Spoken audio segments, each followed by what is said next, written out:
Did you know that sometimes the worst secrets come out when you can't defend them? Kevin thought he had it all figured out.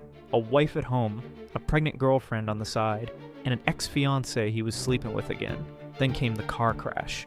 Kevin lay unconscious as paramedics rushed him to the hospital. The staff needed to call his emergency contact. But here's where it gets crazy.